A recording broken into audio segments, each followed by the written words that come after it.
bienvenue dans Previously numéro 8. C'est embêtant cette histoire parce que le chiffre 8 il me plaît pas. Je sais pas, je trouve qu'il se la raconte vachement. Du coup j'ai été tentée de lui rendre un hommage à sa mesure en écrivant une vidéo intergalactiquement nulle. Genre une vidéo à 1 million de pouces rouges. Un combo gagnant entre un clip de Nicki Minaj et un autre de Kanye West feat Kim K. Mais bon, puisque mon âme s'éteint un peu davantage à chaque pouce rouge, je vais éviter. D'ailleurs si vous aimez les vidéos Previously et que vous voulez ajouter une bûche à ma ferme intérieure, pensez à pouce verrer la vidéo. Pouce verré, verbe du premier groupe. Sinon, moi, c'est toujours Charline, et je vous sens presque déçue là. Bon, je sais que Mélissa Torio fera un travail d'une qualité supérieure et qu'elle vous rend dingue sans qu'elle ait besoin de mettre son poum poum shirt. Mais bon, pour le moment, vous êtes coincés avec moi, donc bon. Mais bref, je suis là pour essayer de dessiner pour vous un séduisant panel de séries en fonction d'un thème. Et puis en tentant d'utiliser des couleurs originales. J'ai apporté mes plus beaux crayons de couleur, même ceux avec des paillettes. Ces chroniques, c'est le site Essentiel Série qui vous les esquisse. Essentiel Série, c'est un savant mélange entre la magie de Princesse Starla et les joyaux magiques et la puissance de Goldorak. De la grosse référence quoi. Si j'étais vous, j'irais voir ce site, franchement vous allez en prendre plein les yeux. Comme vous avez pu le constater, le thème de la quinzaine est des dessins et des américains. On va donc s'intéresser à un genre nouveau dans Previously, la série d'animation américaine. Je suis pas une experte dans le domaine, mais j'ai voulu relever le défi. Challenge accepted. Je suis restée concentrée sur de la comédie, mais avec 3 styles différents pour 3 types de publics différents. Il sera donc question de hamburgers, de monstres en tout genre et d'une prison super machiavélique. Oulala, on range sagement sa gomme et son crayon de bois dans son holster, et c'est parti. La première série de la quinzaine, c'est Bob's Burgers. Bob's Burgers, ce sont les rigolotes aventures de vie d'une famille déjantée. Cette famille est à la tête d'un restaurant de hamburgers qui rencontre quelques difficultés à fonctionner à pleine puissance. Les 3 enfants sont régulièrement mis à contribution par leur père. Les hamburgers de Bob, c'est donc une série d'animation américaine dont la première diffusion a eu lieu en janvier 2011 sur la Fox. Cette série aura au moins 5 saisons puisque la 5e a commencé à être hebdomadairement relâchée depuis le 5 octobre dernier. La recette gagnante de cette production, c'est un humour absurde servi par des personnages délurés avec une identité bien marquée. Fidèles à leur personnalité respective, chacun est attachant à sa manière. Bob's Burgers c'est une vraie réussite dans le sens où c'est une série qui arrive à être drôle et fine à la fois. Elle sait rester tout public et ne s'embourbe pas dans le vulgaire. C'est-à-dire, il faut savoir qu'à l'inverse de certaines séries d'animation comme South Park, il faut savoir qu'à l'inverse de certaines séries d'animation comme South Park ou Les Simpsons, cette série ne cherche pas à délivrer des critiques cinglantes de la société. Ce n'est donc pas un produit satirique mais du pur divertissement que vous pouvez éventuellement regarder en famille. En plus, l'écriture est telle que le visionnage ne nécessite pas d'avoir emmagasiné un millier de références à la culture américaine, télévisuelle ou cinématographique du dernier siècle. Oh mais j'avais tout révisé moi! Et mention spéciale pour le super doublage. Ça doit être sympa quand même de faire des doublages de dessins animés comme ça.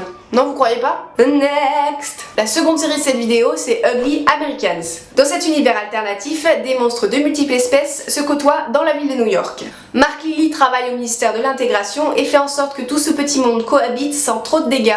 Une tâche difficile, la situation est plutôt chaotique et ses supérieurs venus tout droit de l'enfer n'arrangent rien. Ugly American, c'est une série de 2 saisons diffusée sur Comedy Central. Pour situer, cette chaîne diffuse South Park depuis 17 ans et a donné sa chance à l'excellent duo Key and Peele. En tout, la chaîne aura offert au monde 31 épisodes d'Ugly Americans. Et ils sont à savourer lentement puisqu'il n'y en aura pas d'autres. Quoi ?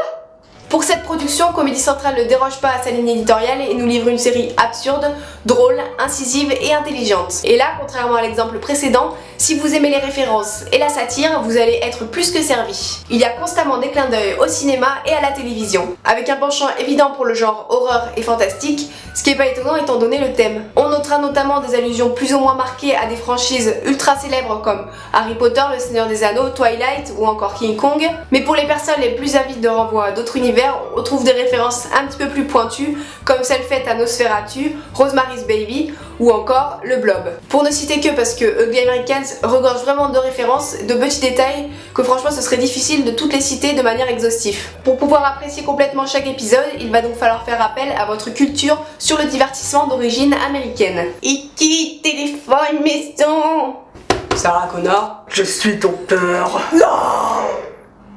Et c'est plutôt agréable des séries qui parient sur les connaissances de son public. Maintenant c'est vrai qu'il peut y avoir des points culturels typiquement américains voire new-yorkais, qui nous échappe un petit peu à nous Européens. Mais dans l'ensemble, c'est tellement jouissif que ce serait trop dommage de s'en priver.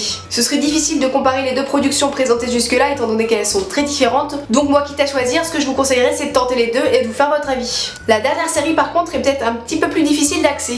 Cette série s'appelle Super Jail, point d'exclamation. Cette série prend place dans une prison surnaturelle au fonctionnement aléatoire et qui a la particularité de voir tous ses détenus s'entretuer avant la fin de chaque épisode. L'histoire est donc rebootée à chaque fois pour que la série revienne à sa situation initiale pour l'épisode suivant. Pratique pour pouvoir se permettre toutes les folies scénaristiques et je peux vous dire qu'ils se privent pas. Super Jail est diffusé sur Adult Swim, chaîne amatrice de cartoon pour adultes depuis 2007. Il y a 4 saisons pour cette série dont les épisodes font environ 11 minutes. Cette production c'est un peu Le Chapelier Fou au pays des barreaux ou encore Willy Wonka ouvre son pénitencier.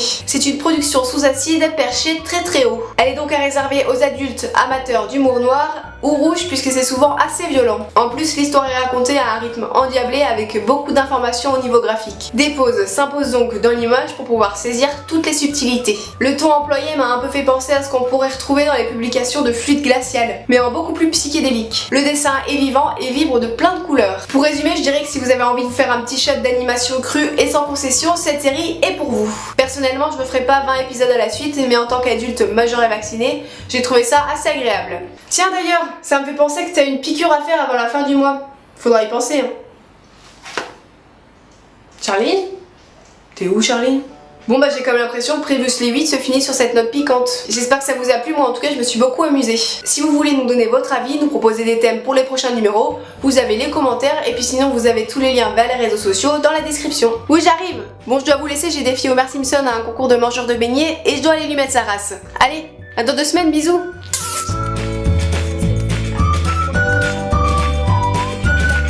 Pas question de chèque ou de carte entre nous, hein.